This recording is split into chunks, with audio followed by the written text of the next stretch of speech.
नमस्कार दोस्तों, जय श्री राम। आज भारत बंद पे सवाल सभी राजनेताओं से पूछे जाएंगे, सभी राजनीतिक दलों से पूछे जाएंगे, सत्ता से भी सवाल करेंगे, तुलना करेंगे एमएसपी के बारे में और बात करेंगे कि क्या मोदी सरकार इस बिल में सुधार करने को तैयार है। और अगर मोदी सरकार बिल में संशोधन करने को तैयार है तो किसान सो कॉल्ड रूप से किसान संगठन जो है ये क्यों भारत बंद करने पे तुले हुए हैं।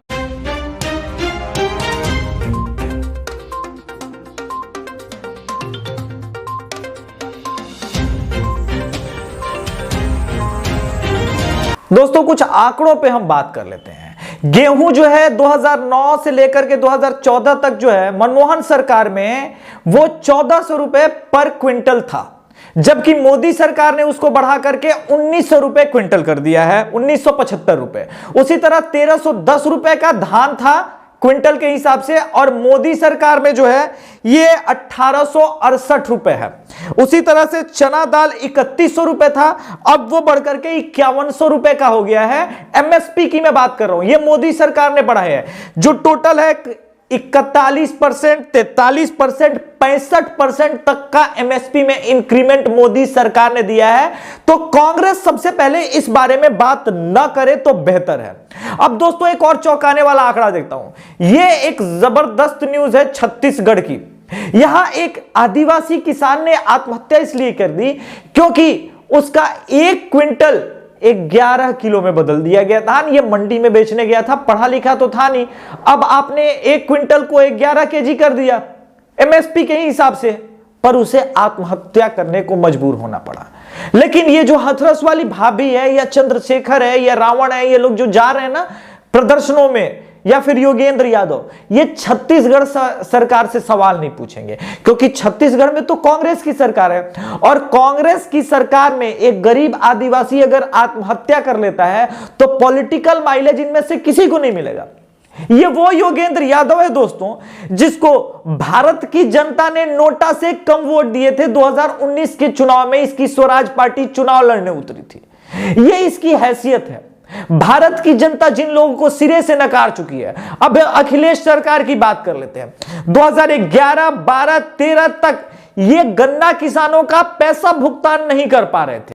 अब जरा राजस्थान सरकार की एमएसपी देख लीजिए, समझ लीजिए। बाजरे की एमएसपी 1950 रुपए है केंद्र सरकार के द्वारा जो मानक तय किया गया था, मगर राजस्थान में टोंक में इतनी बंपर पैदावार हुई है 1250 रुपए पे किसान बेचने को मजबूर हो रहे हैं। मंडी जो जा रहे हैं ना किसान, वहां से मंडियों से उनको लौटा दिया जा रहा है कि हमारे पास स्टॉक नहीं है लेने को। भाई ये हालत है किसान का। हालत तो राजस्थान में और बुरा इसलिए है कि मूंगफली वहां पे खूब होती है और मूंगफली 3100 रुपए एमएसपी और 350 रुपए में बेचने को मजबूर हो गए हैं किसान। यह हालत है राजस्थान सरकार की। और दूसरी तरफ वो एमएसपी की बात कर रही है। शर्मनाक स्थिति है भाई, शर्मनाक स्थिति है। अब कांग्रेस के मनमोहन सरकार की तुलना मोदी सरकार से कर ली जाए। 3175 करोड़ का अरहर दाल जो है मोदी सरकार ने अपने टर्नओवर में खरीदा है, जबकि 215 करोड़ का जो है खरीद किया था मनमोहन सरकार ने। कोई तुलना है? कहां 215 करोड़, कहां 3175 करोड़, 1100% का डिफरेंस नजर आता है। वो कांग्रेस सरकार कह रही है कि ये कानून जो है गलत है, जिसके मैनिफेस्टो में 2019 के मैनिफेस्टो में है कांग्रेस के कि हम यही कानून लेने आ रहे हैं। और वो तो पूरा का पूरा मंडी सिस्टम ही खत्म करना चाहती थी, बिचौलियों को खत्म कर रही थी, जबकि मोदी सरकार ने मंडियों को टच भी नहीं किया है। मोदी सरकार के अंदर किसान की मर्जी होगी तो मंडी में जाके बेचेगा, या किसान की मर्जी होगी तो जहां मर्जी वहां बेचेगा। किसान संगठनों ने जब मीटिंग की तो मोदी सरकार ने कहा कि हां हम एमएसपी पे भी, प्राइवेट प्लेयर्स के लिए भी एमएसपी पे लिखित आश्वासन देने को तैयार है। तब तो आपको कायदे से ये खत्म कर देना चाहिए था बंद और प्रोटेस्ट का ड्रामा। यही नहीं, मोदी सरकार ने यह भी कहा कि जो कारपोरेट फार्मिंग की जो डील है उसमें किसान को अदालत जाने का हक है, इस पे भी वो लिखित आश्वासन देने को तैयार है। ये दो प्रमुख डिमांड थी किसान संगठनों की। ये दोनों डिमांड मोदी सरकार पूरी कर रही है, परंतु फिर भी आज भारत बंद बुलाया गया है। ये इस देश के साथ मजाक है। इस मजाक में एक और शामिल हो गया, वो 9वीं फेल जो है तेजस्वी यादव। यह आदमी बिहार का दुर्भाग्यवश डिप्टी सीएम रहा है। और 2006 में ही बिहार में कोई मंडी सिस्टम नहीं है, और डिप्टी सीएम वो बना 2015 में। पूरे 2 साल तक ये बंदा डिप्टी सीएम रहा, और तेजस्वी यादव 2 साल तक डिप्टी सीएम रहने के बावजूद उस वक्त बिहार में जो 2006 से कानून अप्लाई था उन्हें काला कानून नजर नहीं है। अचानक उन्हें 2020 में मोदी सरकार का ये कानून काला नजर आने वाला है। भाई बिहार में तो 2006 से कानून चल रहा है, तब तुम गांजा भांग दारू पी के सोए हुए थे, क्या कर रहे थे? आखिर डिप्टी सीएम थे, अधिकार था प्रोटेस्ट करने को, निकल जाते सरकार से। नहीं, तब तो इन्होंने प्रोटेस्ट नहीं किया, अब इनको प्रोटेस्ट नजर आ रहा। उसी तरह राहुल गांधी अमेठी के सांसद थे जब 2012 में संसद भवन में कपिल सिब्बल तकरीर दे रहे थे कि एमएसपी और मंडी सिस्टम हम खत्म करने जा रहे हैं भाई, तमाम बिचौलियों को भी खत्म करने जा रहे हैं, इससे किसानों का भारी नुकसान हो रहा है भाई। पूरे 35 मिनट का डीलिंग पानी दिए थे, उस वक्त क्या मतलब चढ़ाए हुए थे? क्या कर रहे थे? बैंकॉक में मसाज कराने गए हुए थे? क्या कर रहे थे? क्या कर रहे थे? जब किसान होता है और बेचना जाता है तो उसके पास कोई मार्केट नहीं है, उसको मालूम नहीं किस मार्केट को जाना है। अगर मंडी जाता है तो 35 से 40% सामान खराब हो जाता है, और इस बीच में आठ लोग कमीशन एजेंट होते हैं, बीच में 8 कमीशन एजेंट बिचौलिए। और ये स्टडीज की गई हैं और मेरे पास आने हैं कि बेचारे किसान को 15 से 17% जो माल मार्केट में बिकता है उसका केवल 15 से 17% किसान को जाता है, बाकी बिचौलियों को चले जाता है। तो आप विपक्ष के नेता और विपक्ष दलों को यह तय करना है कि वो किसान के साथ हैं या बिचौलिए के साथ, यह तय कर लीजिए।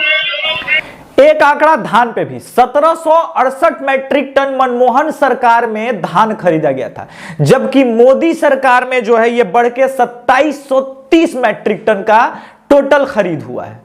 कोई तुलना है? कोई कंपैरिजन है? जो कांग्रेस इस बारे में बात कर रही है, न तो अरहर दाल में कोई तुलना है, न धान में, न गेहूं में, फिर किस बिना पे बात कर रही है कि मोदी सरकार किसान विरोधी है? जिन लोगों ने हमेशा किसान लोन माफ करने के नाम पे किसानों को ठगा है, आज पहली बार हो रहा है इतिहास में कि किसानों के अकाउंट में 2-2 हजार करके साल में 3 बार यानी 6,000 रुपए डायरेक्टली पहुंच रहे हैं।